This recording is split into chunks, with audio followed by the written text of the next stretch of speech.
he stays laser focused on the American people and the American worker.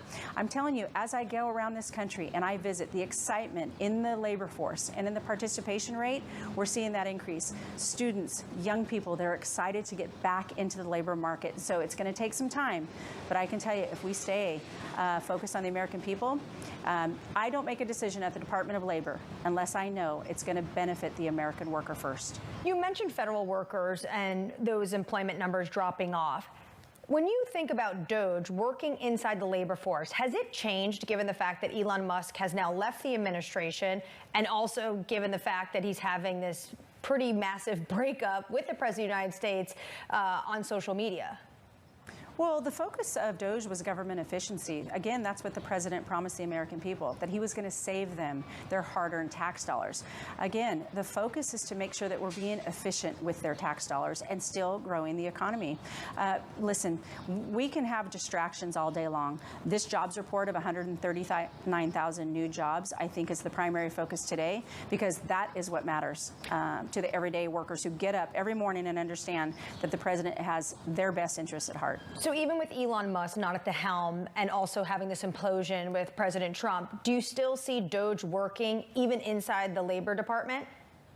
Well, government efficiency, I think, is key. And I think for every secretary of every agency, we're going to continue to DOGE our own agencies. Because, again, for the American people, they want to understand that when we have their hard-earned tax dollars, that we're spending it wisely and we're saving them dollars where there's inefficiencies. And I'll continue to focus on DOGing my own agency to make sure that we're saving the American tax dollars. Well, we look forward to hearing about those numbers, Secretary. Just finally, the president has taken to social media again this morning, and he's saying too late, the Fed is a disaster. He's looking at what Jay Powell is doing, comparing it to Europe, which has already cut interest rates a number of times. And he says, despite them, though, our country is still doing great. Why would the Federal Reserve need to be cutting interest rates when you're telling us that this is a really fantastic and healthy labor market? Well, that's the focus, right? And sometimes you gotta have the stool stand on several different legs. The president does a wonderful job at negotiations. The president will have a conversation with the Treasury Secretary, and he will determine when it's time to put the pressure on to lower those interest rates to make sure that we're still adding to the American economy and protecting the American worker. Thanks so much for joining us, Labor Secretary Lori Chavez-Durima. Really appreciate your time. Shonali and Matt, I'll send things back to you. We thank you so much, Anne-Marie. What a terrific interview, of course. State of the labor market in flux. That was Bloomberg's Anne-Marie Horjourn with the Labor Secretary. I want to bring back that quote from the president on Truth Social. Too late at the Fed is a disaster. Europe has had 10 rate cuts. We have had none. Despite him, our country is doing great. Go for a full point, he says.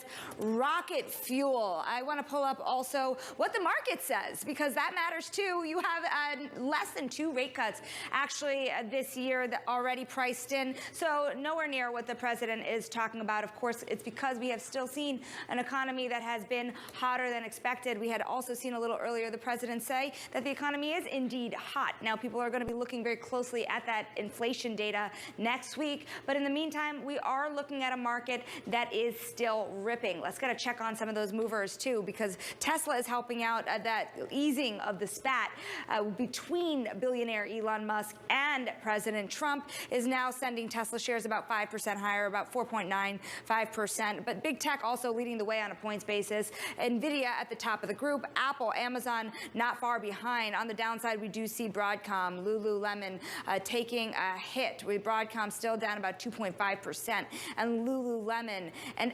absolutely bruising nearly 19%, but still a broad-based rally here on our hands. Consumer discretionary leading the way. That jobs data certainly helps, Matt. We are seeing risk on heading into the weekend. That labor data this morning setting the market back on a tear. Yeah, absolutely on fire today. Shonali, thanks very much for that. Coming up, earnings season finally winds down. Shonali will disagree with me, but earnings season is coming to an end. Shares are soaring today. At Rent the Runway, as the company's inventory bet pays off. You can see they're going the other way of Lululemon and then some. We speak to Jennifer Hyman, Rent the Runway's CEO, next. This is Open Interest.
And it's time now for our top calls. Some of the analysts' action in focus this morning. First up, we're looking at CrowdStrike being downgraded at Bernstein, saying that the stock is too expensive. The analyst says that investors have crowded into the cybersecurity sector as a whole, perceiving it as a relative safe haven. And next up, McDonald's getting cut at Loop Capital. The reason? Chicken strips. The relaunched menu item has gotten a lot of negative customer feedback. You know, some of us still just like those tendies, I suppose. Finally, Urban Outfitters is getting upgraded at Jefferies. The firm says its brands are still driving sales growth with healthy trajectories ahead, still facing a lot of softness since those earnings. But we're going to talk about a positive story now. Rent the Runway shares just soaring. Subscriber base is growing again. The fashion business is reworking its business model to improve the product offering and boost customer retention. Joining us now, Jennifer Hyman, the CEO of Rent the Runway. What a great morning at Rent the Runway today. Hi, it is. You know, record loyalty. So loyalty is the highest it's been in 4 years. Record active sub count, record sequential growth in subscribers. We're feeling really, really great about the corporate transformation we put into place. So something that's funny is Matt, I think, knows this habit of mine. I'm a stressed shopper. Whenever I'm stressed out, I go shopping. But the problem is she's lately. stressed a lot. Yes, yeah, it's a big problem. But there's got to be a limit here. It is not a great moment for a consumer wallet. I'm wondering how Rent the Runway tends to behave in those kinds of environments. Do you find actually increased engagement because people shouldn't be buying as much as I've been buying the last 2 years? I think the tailwinds for rental and resale are higher than they've ever been because our business is about financial value. The customer is getting thousands of dollars worth of clothing per month for a really low price. Our subscription price points start at sub $100. We have different kinds of programs for different kinds of customers. And I think that for the customer who's still going into work, she has to have variety in her wardrobe. She wants to look great. This is the best way to do it from a financial standpoint. So as tariffs might affect the industry, as people get more concerned with pricing, saving money via rental and resale, I think is going to boost the rental industry overall. Is this, by the way, a recession play? I mean, is that what's happening here? Because I don't know much about the business of women's fashion, but I look at your stock over the last 5 years, it's been crushed. Over the last 3 months, it's doubled. So is that because everyone's saying, oh, we're going to go into a recession, I can't buy my, I don't know, Dior or I don't know, You're on the right. YSL, right? And so I'm going to rent it instead. I mean, I think that our business really proved out in 2024 that the unit economics make sense and this business works financially. We brought the business to nearly free cash flow break even. And then 2025 was really about proving to the world that we can grow. And how are we focused on growth? We've doubled our inventory this year, which has led to huge growth in loyalty. We have made huge improvements in product, which are improving the customer experience.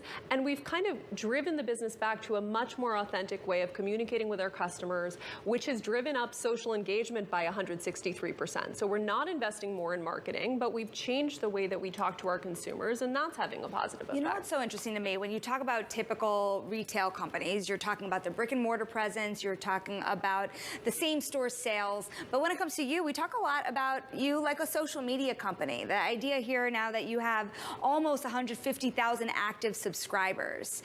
What does that look like in 1 year, 2 years from now? Do you have a sense of how far that could go and what that consumer loyalty gets you? Yeah, one of the most exciting things about the business is that for so many years, we were trying to convince the world, the market, that they should rent clothes. And now this is a mainstream behavior that women are considering for how they get dressed in their daily lives.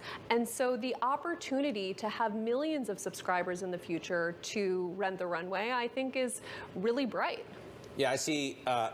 You gave me an idea to look it up on Instagram, right? You have over 500,000 followers there. That's where I shop the most. And probably on TikTok, and I don't know these channels, but can you turn those followers into subscribers relatively easily? I think that the way to do that is actually via inventory. So we've moved to a place in the market where we're out of the early adopter phase. And now people are choosing where to rent based on the brands that we carry, based on the styles that we have. So really investing in kind of doubling our new inventory, adding 90 new brands this year, kind of more than doubling the inventory from our top 25 brands, and being a partner for our brands to help them acquire new customers. So brands are willing to work with us in this incredible way where 70% of our inventory is either via revenue share or via exclusive designs where we're not paying large amounts of capital up front. So we've really flipped the model of how a traditional retailer might work into one where we're revenue sharing with our partners on the performance of the inventory.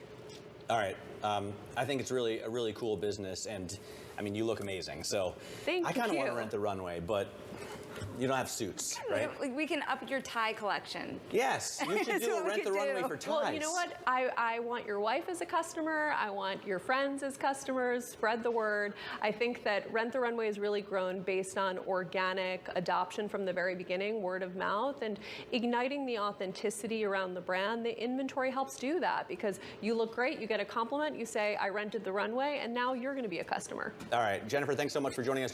Jennifer Hyman there of Rent the Runway.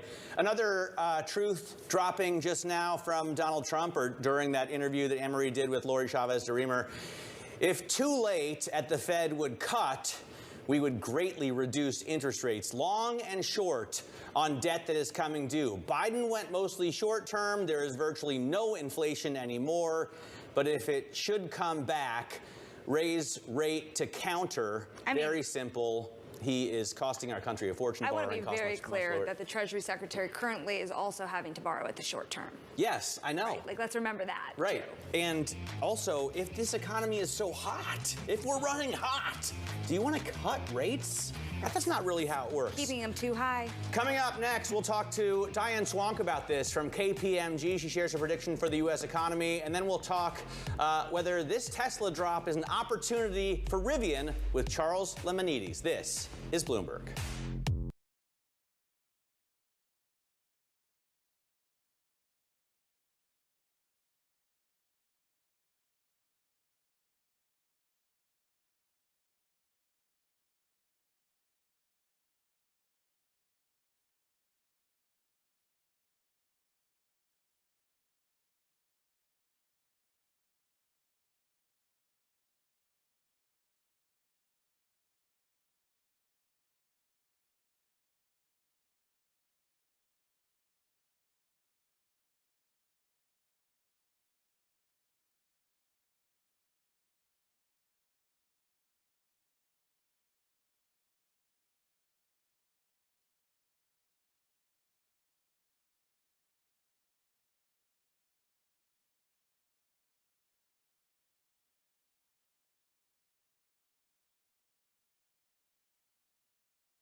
We are 30 minutes into the trading day, looking at gains on pretty big gains on the indexes. S&P 500 up over 6,000, Shanali. Right now, looking at 1.2%. Obviously, we are now in official bull market territory, right ahead of the launch of your new show, Bullish. Nasdaq gaining 1.2% as well. And this is what I find interesting. This as the 10-year yield gets back towards the so-called danger zone, right? You made the point earlier, the Russell 2000, the small caps are gaining even more than the mega caps, and as interest rates rise, that shouldn't be the case. Incredible scenario that we're looking at. Let's see if it holds. But coming up, slow but steady, the U.S. added 139,000 jobs in May, explaining that increase in yields, it beat consensus while showing gradual moderation.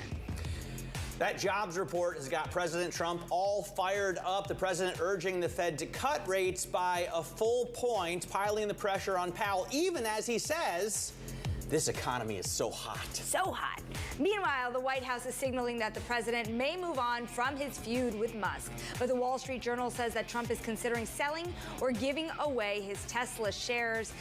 Before we get back to that, can we just marinate 1 second on S&P 500 at 6,000? Yeah, pretty unbelievable that we're back so quickly, right? The February 19th high was 61.44, and then we fell, obviously, 20% from that after the Liberation Day tariffs, and we're almost all the way back there now. Yeah, let's see if we hold there through the close, but pretty fascinating. We finally got back there. Let's see if it sets off some new risk appetite. All right, joining us now as a wild week for President Trump comes to an end with a positive jobs report is Diane Swonk, chief economist at KPMG. And Diane, I just want to, well, first of all, thank you for joining us. Happy Friday.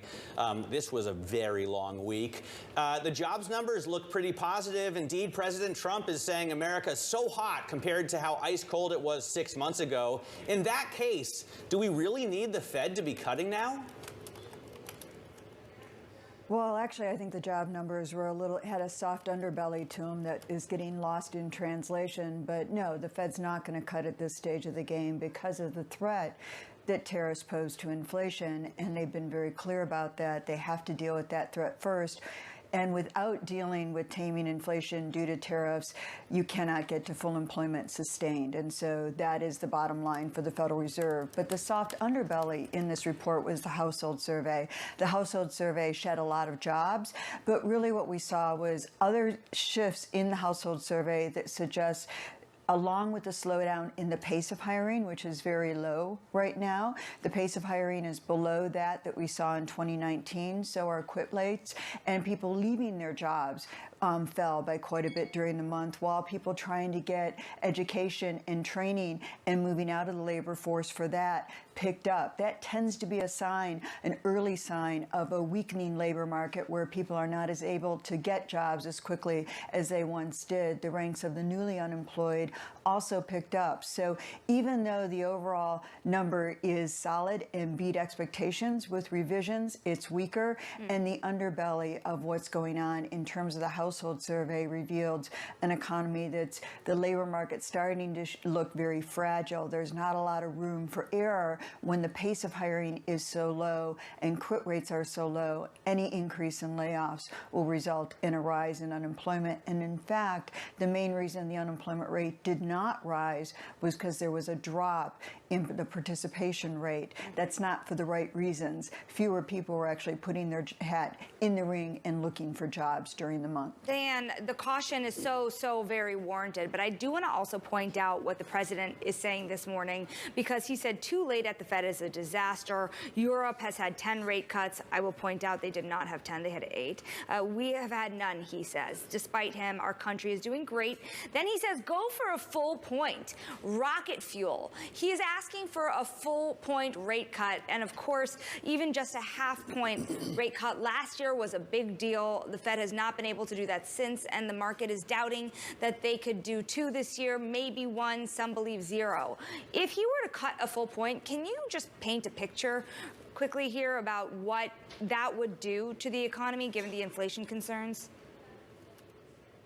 Well, we really have seen a decoupling between the Treasury bond market and the equity market, as you already noted, where Treasury bond yields are moving up. There sort of is a sheen has come off the dollar as a reserve currency in the Treasury bond market as the safe haven that it once was. And I think that's very important because anything the Fed were to do, if the Fed were to suddenly cut, the Treasury bond yields would likely spike even more. That is what the Treasury bond market is telling us. They're not going to wait around. The bond vigilantes have returned. Investors are making up a larger share of the Treasury bond market. They're much more price sensitive, and they're requiring compensation for the risk that inflation will pick up and the fact that our deficits are so large. That is very different than anything we've seen in recent decades, and the exact opposite of what we saw in the height of the global financial crisis in 2008 and 2009, when even as we exported a subprime crisis to the entire global economy,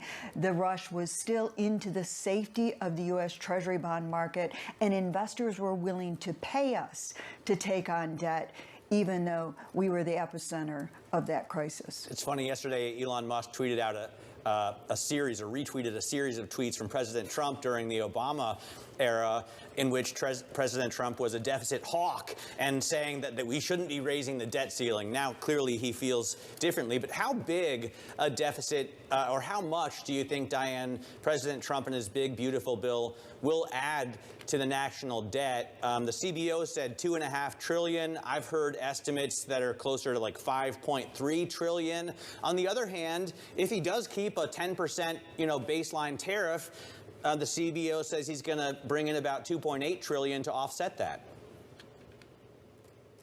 So we do expect at least $2.5 to $3 trillion on the deficit, and I would expect more than that because I don't think all of the Medicaid cuts that are backloaded are going to make it through the Senate. Those particularly hit rural areas that happen to be very heavily dominated by Republican districts, and so I think it's very hard to pull back. Women and children are the most at risk from those Medicaid cuts, and they're backloaded into the very end of the bill, but I think those are going to be very hard for the Senate to swallow, which means with the expansions and extensions to tax cuts that we have out there, the deficit will be even larger. We've also seen a massive move in the month of April where baby boomers who were hoping to hold off and get a larger payment on their Social Security are taking their Social Security early rather than waiting for their Social Security benefits because they actually are afraid that those benefits will be cut later on. So I think that's another sign of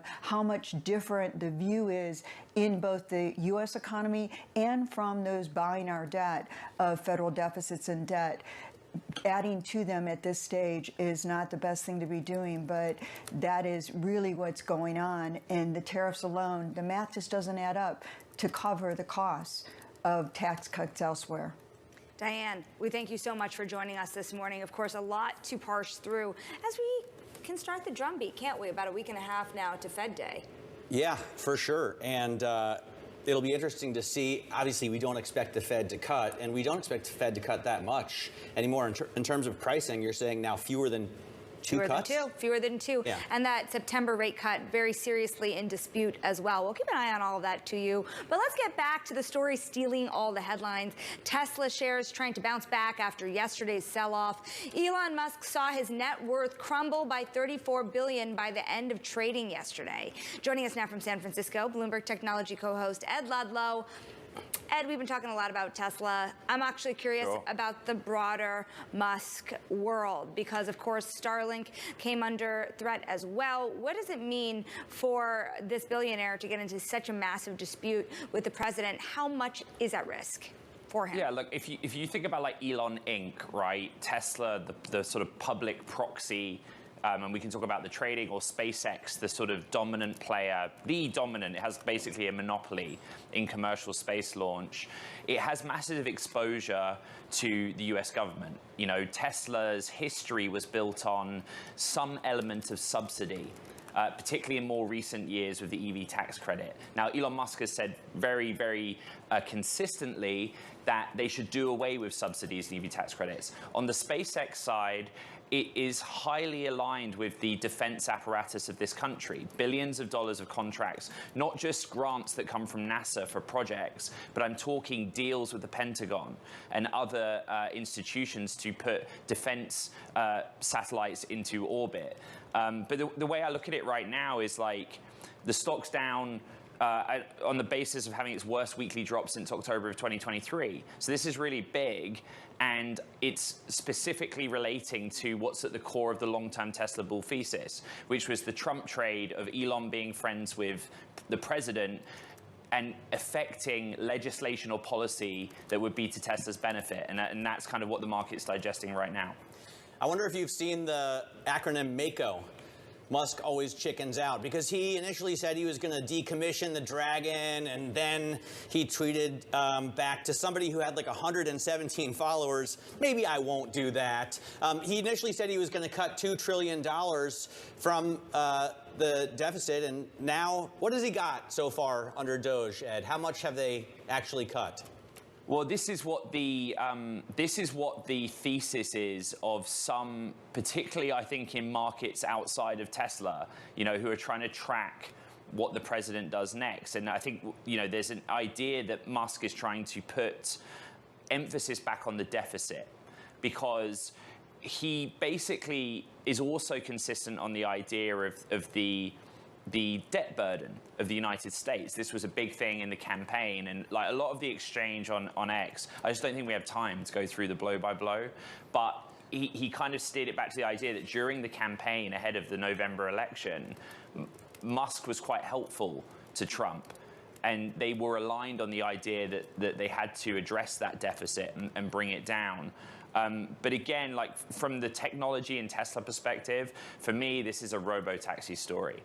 This is a story about Elon Musk's relationship with the president and how he had hoped to, as we've reported, get some legislation through and some federal framework that would make it easier for Tesla to get purpose-built robo-taxis on American roads. And the trading of the last two sessions reflects a rethink maybe for some on that long-term bull thesis of the robo-taxi. Ed, really quickly here, too, what do you think that this means in terms of Musk's influence on American politics moving forward? Does it embolden him, or does it knock him down? Yeah, I'll answer your question with a question, which is, if you are a Tesla shareholder that sold stock on Thursday, were you selling because you are concerned about Tesla, or were you selling as a bet against Elon Musk specifically? Because remember, Tesla's a ginormous company with a lot of people who are very talented and very smart leading it, while Elon has his focus on a multitude of companies. And so I think that's, with the buy-side names that we get on, and even the retail investors that are watching the show, like, engaging with them, that's a question a lot of people are asking themselves. Ed, thanks very much. Ed Ludlow there, Bloomberg Technology co-host. And by the way, Ed, you did an amazing job covering this story yesterday, because I was listening to you on radio, and then I switched over to watch you on TV, and I just couldn't take my eyes off this story. No one knows more about it. I was standing, Shonali, next to a woman in the Department of Motor Vehicles. I was standing in line at the DMV. I'm sorry you had to go. And a woman that I didn't even know was like, "Oh my God, have you seen this Musk story?" And we were like talking about it the whole time. Yeah, my family, who cares nothing about what I do, was also asking me too. It was the world by storm. Incredible, and looks like it's going to peter out a little bit now. Let's get a look at some of the other single stocks moving at this hour. Shares of Broadcom are lower after giving a forecast that wasn't seen as strong enough. Lululemon, absolutely plummeting, losing a fifth of its value. Does that make sense? It's crazy. I mean, at the end of the day, Lululemon is pricey yoga pants, right? And it's an interesting economy. Maybe the job market is holding strong, but are they buying everywhere? It's a market where you're seeing Lulu down by almost 20 and Rent the Runway up by another 20. And Circle, after that insane IPO. You know, it's worth 3 times more than what it IPO'd at. More than 3 times more. Yeah, $31 was the IPO price, and now it's worth over $100. Correct. Just incredible. Let's see how that holds. But coming up, we're going to talk next to Charles Lemonides. He's ValueWorks' founder. He's going to give us his thoughts on the Musk-Trump feud, what it means for investors, and a few more of his trades. We're going to talk about that next in the Wall Street Beat. This is Bloomberg Open Interest.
Let's get out of high interest and look at what's making headlines around the world. President Trump is telling Senate Republicans he's open to a state and local tax deduction cap that's lower than the $40,000 the House passed version of his tax bill. His comments are adding momentum to Senate GOP efforts to establish a lower SALT cap.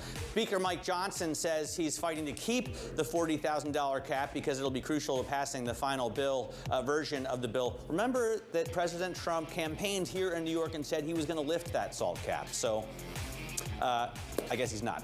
Elon Musk's Starlink has received approval in India, paving the way for rolling out its satellite internet services in the world's most populous country. The approval caps a years-long wait for the company, a crucial opportunity, especially since it continues to be shut out of China. Starlink's entry will also break new ground for India, where internet connections are primarily obtained through cell towers and fiber cables, so a whole new third way, Shonali, to get internet in India. Yeah, I was old enough to remember when it was very difficult to lay fiber lines in India, Matt. Of course, monsoon season is hot and heavy, makes it difficult to dig. Now, but we're going to switch gears. It's time now for the Wall Street Beat. We're going to talk about other parts of the Elon Musk world. Joining us now, Charles Lemonides. He's Chief Investment Officer and founder of ValueWorks. ValueWorks holds some names that are atypical for value investors, such as Rivian. And the firm has also held Fannie Freddie preferred since 2009. So a lot going on in this market that impacts you right now. a lot going on in this market that impacts us right now. It's been a really dynamic moment. So Tesla, let's talk about that first. Given the fallout between Elon Musk and President Trump, what do you do around this? Would you consider shorting Tesla? Would you actually buy the dip that you saw yesterday? Do you go to any of its rivals? How do you play that? We think electrification is real. We think there are great ways to play electrification. We think electric cars are the future. We don't think Tesla's a great stock as a surrogate for a cult of personality. Look, it's priced at $1 trillion because people believe that Elon Musk's stock should be priced that way. You could try to make believe you're giving it valuations that justify that, but they're a lie. But if you try to short a cult of personality, you know, you have a risk of going bust. So from my perspective, it's more a point of interest. And if you want to be a gambler, you know, gamble on Tesla one way or the other. If you want to invest in electrification, there are much better choices. So Rivian is a stock that you own, and I guess they could take market share from Tesla, although the big seller for Tesla is the cheapest car, right? The Model Y, which is like you can get for $35,000. Rivian is like $80,000 to get in. So are they going to change that? Well, Rivian, I think, was smart in that the first car they brought to market was a super high-end vehicle, and I think it's the best vehicle that you could drive. And I drive it. You know, I'm a hedge fund manager from New York. I could probably drive whatever I like. R1S or R1T? The SUV thing, I R1S, guess, right? Yes. Okay. That said, their next rollout is something that's going to be in the $50,000 price point, which I think is the sweet spot for cars. And that's going to be a mass market car, looking at 200,000, 300,000 cars a year over the next 2 years from now.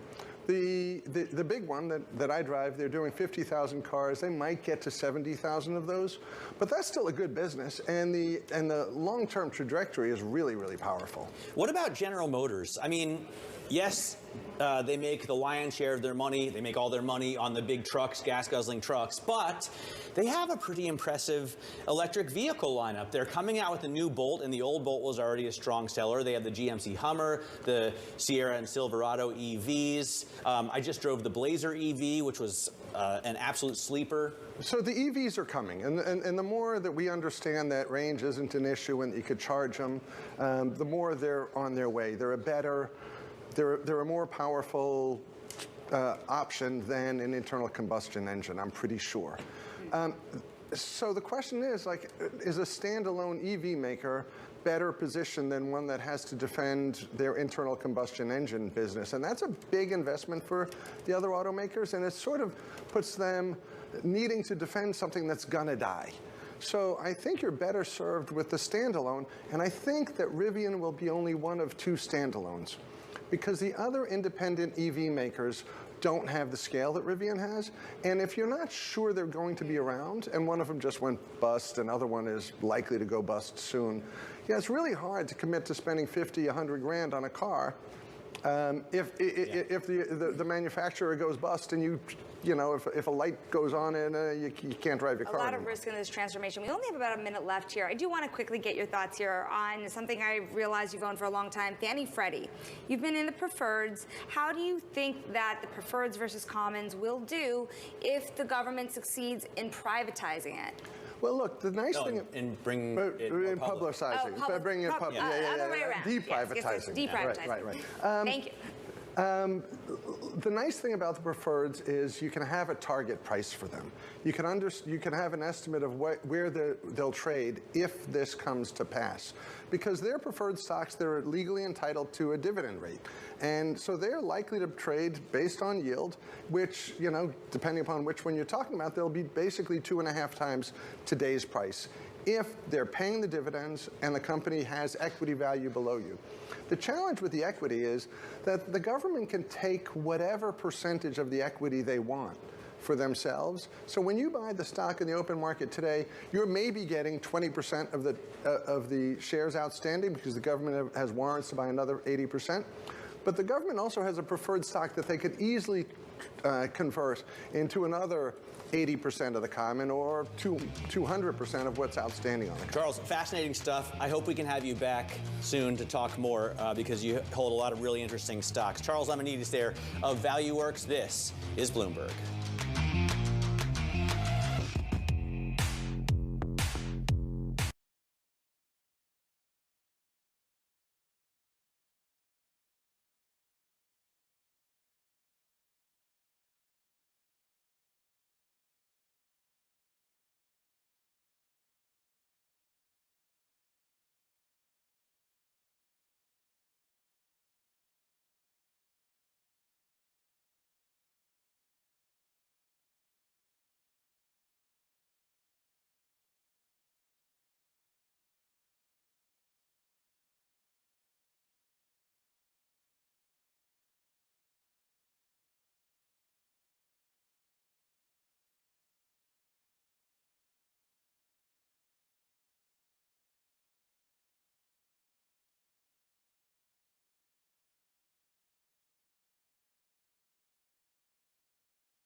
Coming up, Tiago Castro, Group Vice President of Infinity, as we talk more cars on Open Interest.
This is a disaster for Musk. I don't know if I can spin it in a positive way because it's just so beyond any intelligent businessman's behavior would be. I can't imagine after putting Trump in there that he would then turn Trump into an enemy of all things because he's still the president of the United States.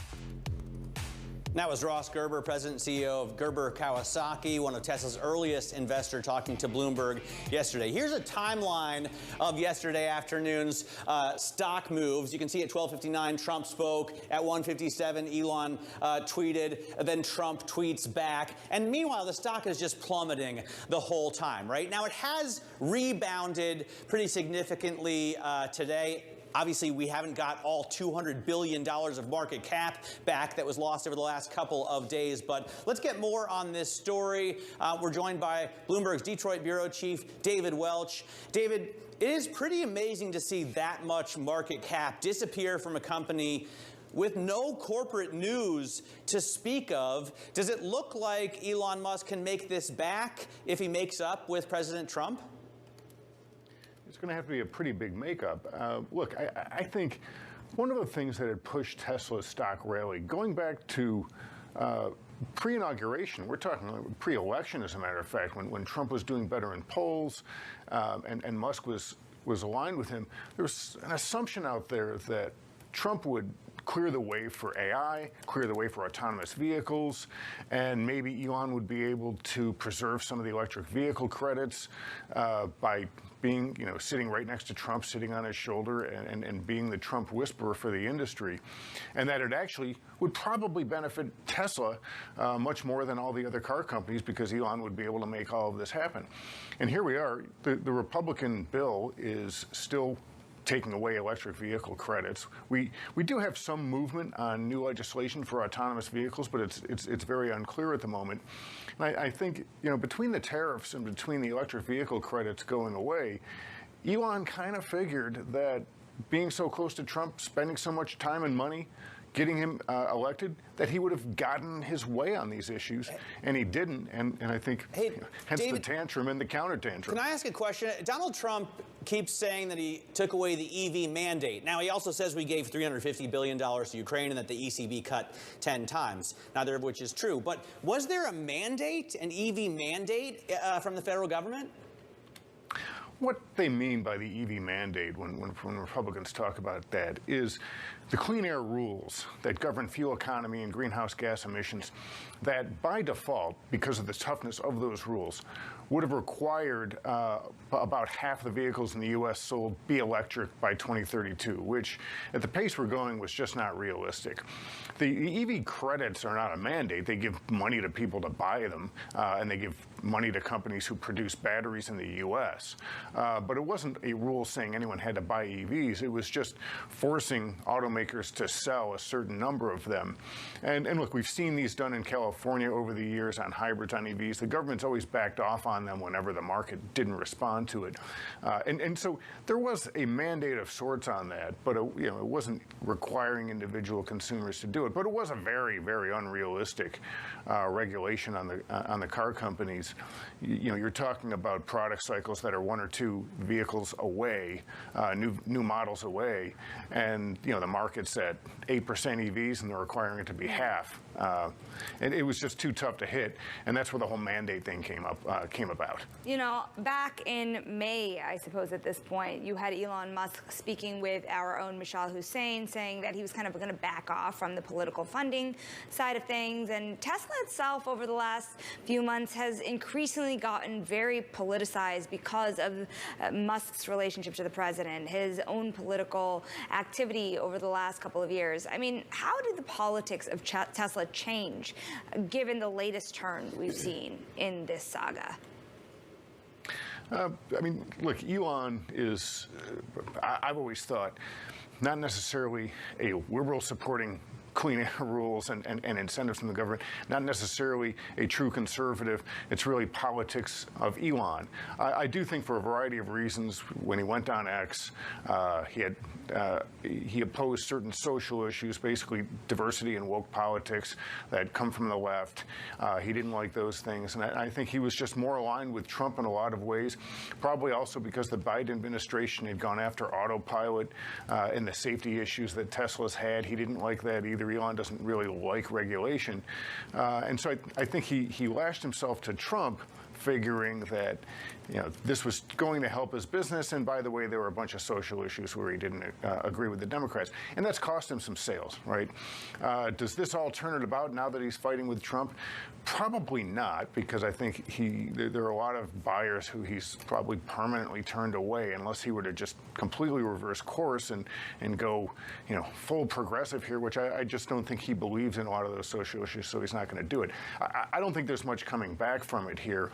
I think what he needs to do if he's going to win buyers back is just stop talking about politics. I mean, there's a reason you don't see other CEOs who make products that they need to sell in big volume out there talking politics a lot. Yeah.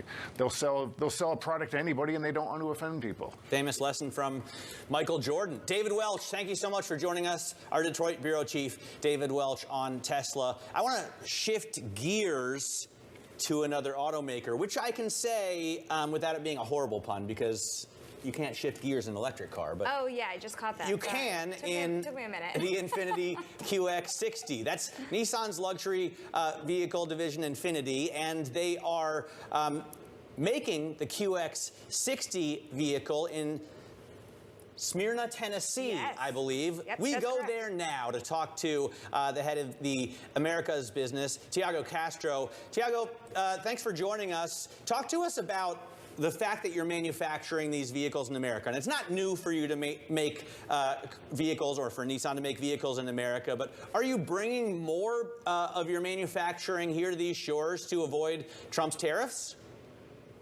Well, thank you. First of all, thank you for having us today. I'm actually in the Smyrna plant today. We're celebrating the start of production of a QX60. You'll see two of them behind me.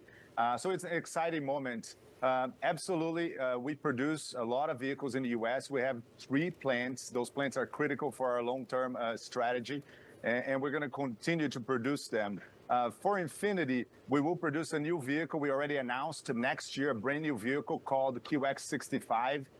Looks beautiful, by the way. I can't wait to see it out in the road. And it will be produced early next year here in Smyrna as well. And obviously, we have a plan for more vehicles coming toward our way here in the U.S. and in Americas. You know, you mentioned 3 plants in the U.S. and then the Smyrna plant in Tennessee. What does this look like in terms of the ability to ramp up manufacturing, to create new jobs? There's a lot of question about the inclination to do so, given concerns about sales and the consumer and the impact of tariffs overall. What do you think that ramp up can realistically look like? Well, for us here in Infiniti, we will continue to produce more vehicles. More vehicles generate more jobs. So you can imagine today, Infiniti produces the QX60 in this plant here. Next year, QX65. And in the lineup in the future, you will see more coming up. So the expectation is as we bring more vehicles, more volume in Nissan Motor Corporation inside the Americas, but specifically Infiniti will grow and will generate more jobs. So it will be positive for the society, for the state of Tennessee, the state of Mississippi, and all the United States. Yeah, I recently drove the Nissan Armada for a week, and I was actually really impressed. The interior seemed dated, but it felt like a truck should feel. I also had the chance to drive the Infiniti QX80, which is a beautiful, or maybe handsome is a better word, vehicle that is truly luxurious. But I kind of missed the V8. Will you bring back a V8 now that it looks like we could have regulations loosened a bit? Well, you know, first of all, the QX80, I love that vehicle. I drove one here today. The V6 turbo engine V6 that we have produces 450 horsepower. It's quite powerful. Right now, we're not planning a V8. Could we change our strategy? Potentially, but at this point, there's a lot of opportunity in the engine. There's more horsepower potentially that we can extract even from that engine with additional technologies. So at this moment, we don't see the V8 being the answer, but I'm going to tell you, there's more power out there.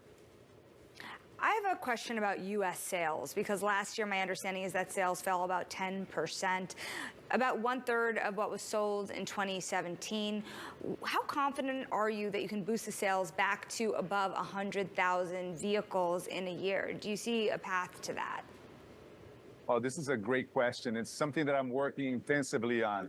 And really our mission for the next 5 years is this. We first need to improve the present, and we need to accelerate the future. We got to do both at the same time here at Infiniti. So what I mean by that is, with the current lineup, work very closely with our retailers and really simplify and intensify everything we do, okay? If it doesn't help us sell more vehicles, if it doesn't help take care of clients, if it doesn't help generate revenue, we should simplify. We shouldn't be doing. And then when I say planning the future, it's really take advantage of a new product renaissance that started with the QX80, and we're moving forward to this new QX60, QX65, and then we can launch one product per year for the foreseeable future. So there's a lot going on. We want to get there with 100,000 plus, and we're going to work really hard. One additional comment that is worth adding is, while we're doing all this, we're going to double down on client experience. Infiniti recently was ranked number 2 in the industry, for the luxury industry, by J.D. Power on client satisfaction, just behind Porsche. We want to double down, and we want to be number 1. I have a good friend here, Tiago, Donna Wilson. She's always driven an Infiniti, and she switches her vehicles out every few years when they come off lease. Now she's worried about the financial situation of Nissan, the precarious situation that they seem to be in, and she's not sure if she wants to make that commitment again. How do you ensure the consumer that you're going to be around for the foreseeable future? Well, nobody can say we didn't have a tough year last year. You saw the financial statement. But here's what I can tell you. We have a new CEO who I know very well, who's very capable. He's willing to make the tough decisions that are required to put the company back on track. We have a very solid plan, the Re-Nissan, that puts Infiniti as one of the priority companies inside of this strategy. And we're going to grow together. I am fully confident that we will build more vehicles in the U.S. We're going to continue to satisfy more clients, and everyone should be confident on that as well. Tiago Castro of Infiniti, we thank you very much for joining us from Smyrna, Tennessee. Now let's get a look at some of the single stocks moving this hour. We've been talking about Rent the Runway. It's been soaring today. The company's bet on inventory is paying off, and those gains are just accelerating. It's up almost 34%, well into the market open, now about more than an hour and 15 minutes in. We're watching DocuSign still tanking, down almost 19%. They missed estimates. This one's interesting to me, Matt. Robinhood. It has been on quite the tear. It is near its record highs, at record highs, I believe, right now, up another 2.3%. This is what people are watching out for. They're watching out for whether the online brokerage could become the latest firm to enter the S&P 500. We're just seeing some really exaggerated, outsized moves in stocks today. When you look at Lululemon, when you look at Rent the Runway, when you look at DocuSign, which you have to say has a fantastic service. You know what I'm right? going to say, right? What? We are still in the middle of earnings season. Oh, no. Earnings season is season that never over. ends. Coming up, the business of law is changing quickly and getting, as you might expect, more expensive. On today's Wall Street Week, we'll reveal how big law is pulling in big money. This is Bloomberg.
And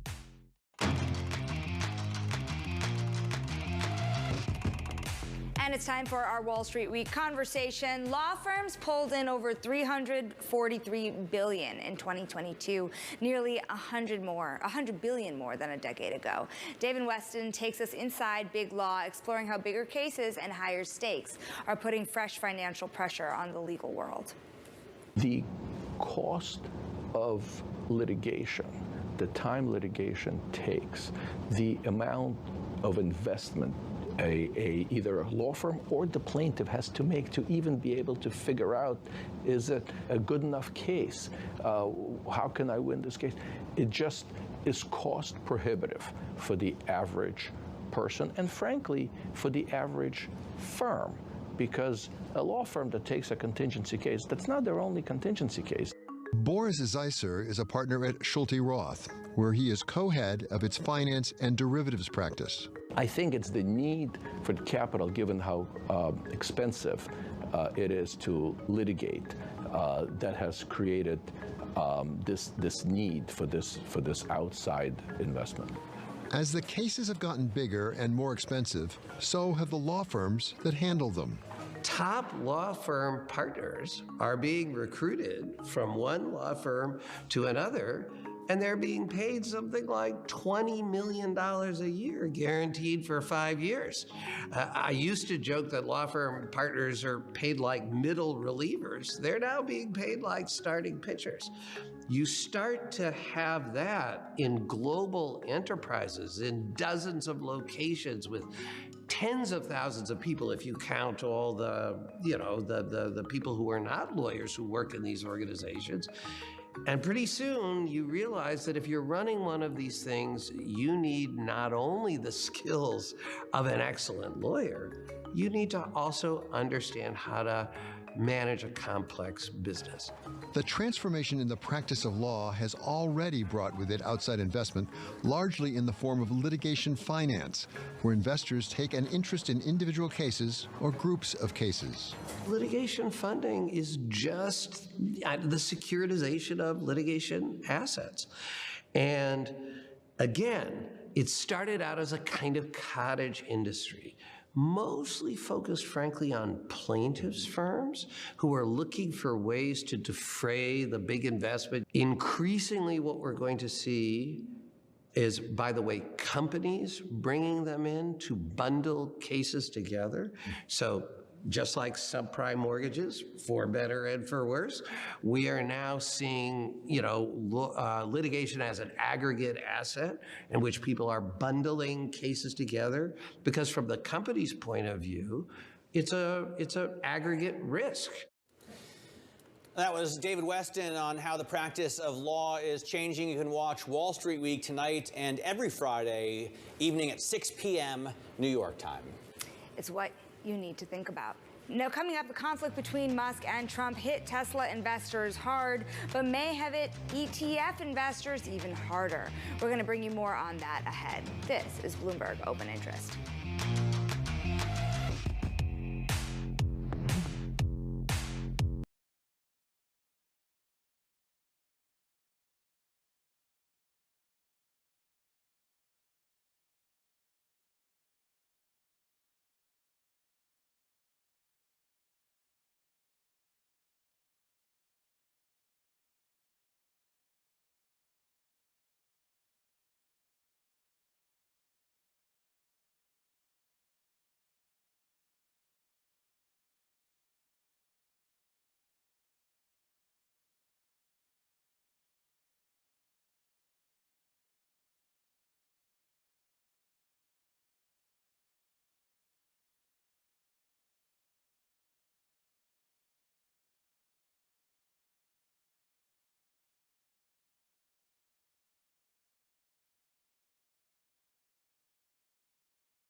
Elon Musk's feud with President Trump hit Tesla investors hard over the past 24 hours, but it's getting some ground today back. Over the 3 days, you could see looks tougher. Yesterday's pain, though, was felt even more by the people who invested in multi-levered Tesla ETFs. Joining us now, Eric Balchunas, Bloomberg Intelligence senior ETF analyst. We've talked so much about how on the way up, how good it feels to have that leverage, not so much on the way down.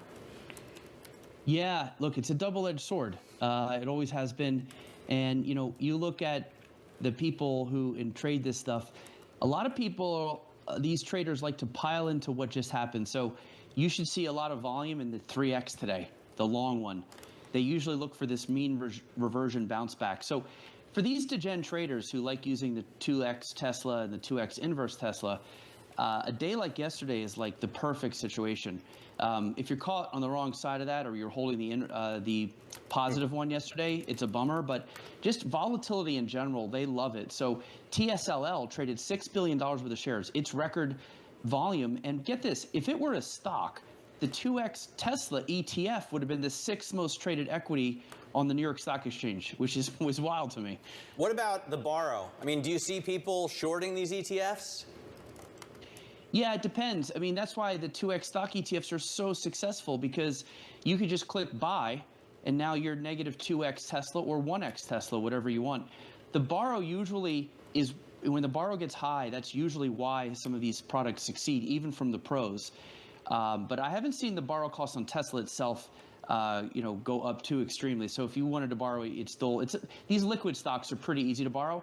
But here's the thing, if you're someone at home with your brokerage account, it's just easier to click one thing and have a trade put on for you. You know, it's interesting. It's not just the levered trades, too. It's, as you pointed out, Elon, U.S. That is a ticker in itself. It's where you're trading Tesla versus Ford. How closely are you watching that? I know it's tiny compared to the rest, but are there more things like it? Yeah, so I forgot this thing exists, but then I saw that Elon had been halted, and I was like, oh yeah, that's right. It's the battle shares, Elon versus Ford. Battle shares are where they put two stocks against each other, sort of like trends, like EVs versus old school. So Elon was down 27% yesterday, bad day, but the ETF traded 10 times its normal volume. So even for the issuers, sometimes even this horrible day for this ticker, it might just be what the doctor ordered in terms of getting some volume going, which then can attract more medium-sized fish to it.